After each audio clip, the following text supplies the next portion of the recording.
जय श्री राम दोस्तों, आज मैं आपको वैशाख महात्म्य 7वां अध्याय सुना रही हूँ। नारद जी कहने लगे कि मिथिलापुरी का राजा यह अद्भुत चरित्र देखकर ऋषि के आगे हाथ जोड़कर खड़ा हो गया और कहने लगा कि महात्मा, इस धर्म को विस्तार पूर्वक सुनने की मेरी इच्छा है, जिससे यह इक्ष्वाकु वंश का राजा मोक्ष को प्राप्त हुआ। श्रुतदेव कहने लगे कि राजन, तुम धन्य हो जो युवावस्था में ही तुमको भगवान के प्रिय धर्म के लिए इतना प्रेम है। बहुत धर्मों के संचित शुभ कर्मों के बिना प्राणी की बुद्धि भगवान की कथा आदि में नहीं लगती। इस युवावस्था में इतना बड़ा राज्य पाकर तुम्हारी ऐसी मति देखकर मैं तुमको श्रेष्ठ वैष्णव मानता हूँ। इसीलिए मैं यह श्रेष्ठ वैष्णव धर्म तुमसे कहता हूँ, जिसके श्रवण मात्र से प्राणी जन्म मरण के बंधन से मुक्त हो जाता है।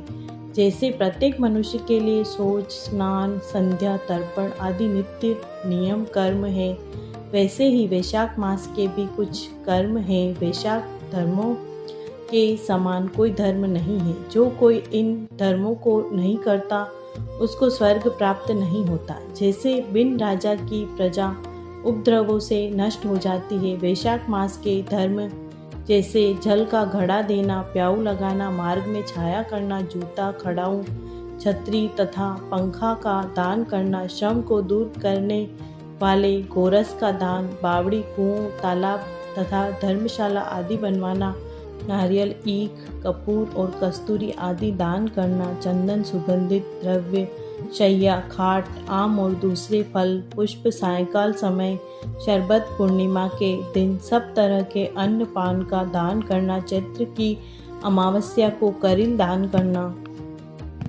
सूर्योदय से पहले प्रतिदिन स्नान करना, भगवान का पूजन करना, कथा सुनना, गौओं को घास डालना, ब्राह्मणों के चरण धोना, गुड़, सौंठ, आंवले का दान, यात्रियों की सेवा।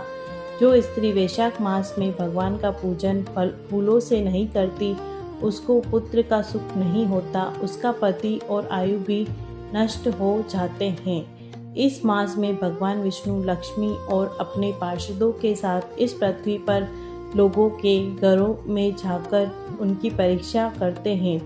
जो भी इन दिनों उनका पूजन नहीं करता वह क्रूरवादी नरक में पड़ता है और फिर 5 बार राक्षस योनि को पाता है।